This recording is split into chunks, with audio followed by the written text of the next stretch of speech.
নমস্কার বন্ধুরা, health point Kolkata চ্যানেলে আপনাদের সবাইকেই স্বাগত জানাই। আশা করি সবাই ভালো আছেন। আজকে এই ভিডিওতে আমরা যে ওষুধ সম্পর্কে আলোচনা করব তার নাম হচ্ছে বিফিল্যাক স্যাচেট। তো চলুন বন্ধুরা শুরু করি ভিডিওটি।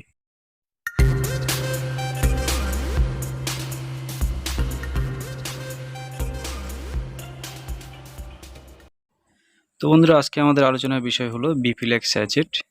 তো জানবো এটি কেন ব্যবহার করা হয়, কী জন্য ব্যবহার করা হয়, কোন কোন ক্ষেত্রে এটি ব্যবহার করা হয়, এর ডোজ কত, এর সাইড এফেক্ট কী আছে।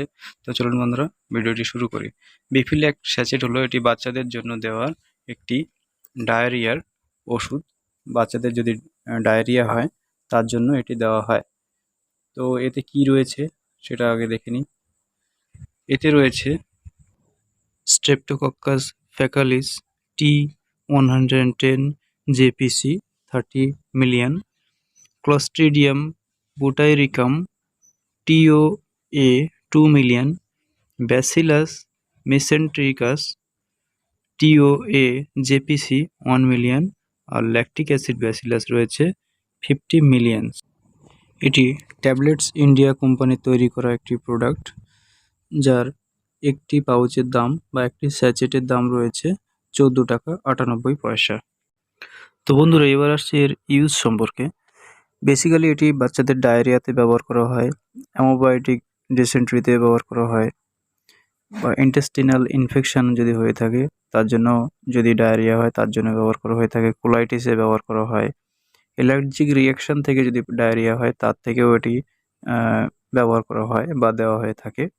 বাচ্চাদের যদি আইবিএস থাকে বা ইরিটেবল বাউল সিনড্রোম থাকে তাহলেও এটি দেওয়া হয়। কিছু কিছু স্কিনের রোগের ক্ষেত্রেও এটি দেওয়া হয়ে থাকে। কখনো কখনো বাচ্চাদের ক্ষেত্রে কোনো খাবার ভালোভাবে হজম হয় না, বদহজম হয়ে যায়, প্রায় সময় বদহজম হয়ে যায়, বমি হয়ে যায়, পাতলা পায়খানা হয়, সেগুলির ক্ষেত্রেও এটি দেওয়া হয়। অনেক সময় এটি ট্রাভেলিং করতে গিয়ে অনেকের আবহাওয়া যদি শ্যুট না হয় তার থেকেও কিন্তু ডায়রিয়া হতে পারে, সেক্ষেত্রেও এটি দেওয়া হয়ে থাকে। তো ওনারা সমস্ত ধরনের ডায়রিয়ার ক্ষেত্রে এটি কিন্তু ভীষণভাবে উপকারী।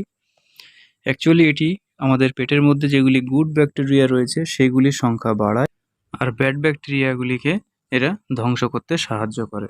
বেসিক্যালি ডায়রিয়াতে যে ধরনের অ্যান্টিবায়োটিক্সগুলো প্রয়োগ করা হয়, যেমন সিপ্রোফ্লক্সাসিন, ওফ্লক্সাসিন ইত্যাদি এইসব ধরনের ওষুধগুলি দেওয়া হয়, সেগুলি ব্যাড ব্যাকটেরিয়াকে মেরে ডায়রিয়ার হাত থেকে বাঁচায় ঠিক আছে, কিন্তু সঙ্গে সঙ্গে গুড ব্যাকটেরিয়াগুলিকেও মেরে ফেলে।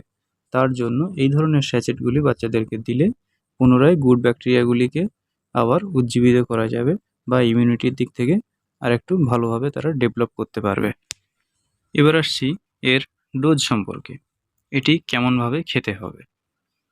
তো একটি স্যাশের মধ্যে যত পরিমাণ পাউডার থাকবে তত পরিমাণটাই একবারেই খেতে হবে। এরকমভাবে সকালবেলা একটি স্যাশে, দুপুরবেলা একটি স্যাশে, রাতেরবেলা একটি স্যাশে।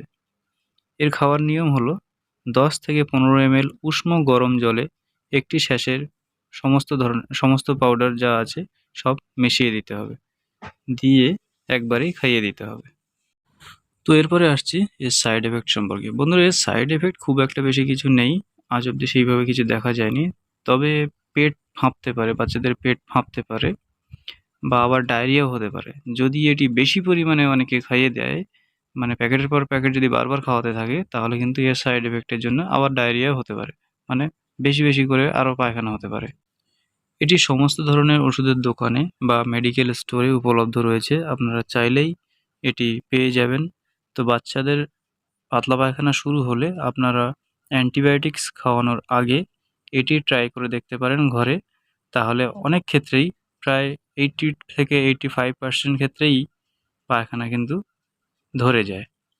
তো বন্ধুরা, এই ছিল আজকের ভিডিওটি যদি ভালো লেগে থাকে তাহলে অবশ্যই লাইক করবেন, কমেন্ট করে জানাবেন কেমন লাগলো। আর আপনি যদি এই চ্যানেলে নতুন হয়ে থাকেন তাহলে অবশ্যই চ্যানেলটিকে সাবস্ক্রাইব করুন এবং পাশে থাকা বেল বাটনটিতে প্রেস করে দিন এই ধরনের মেডিসিনের লেটেস্ট আপডেট পাওয়ার জন্য। দেখা হচ্ছে বন্ধুরা পরের ভিডিওতে, ততক্ষণ ভালো থাকবেন, সুস্থ থাকবেন, ধন্যবাদ।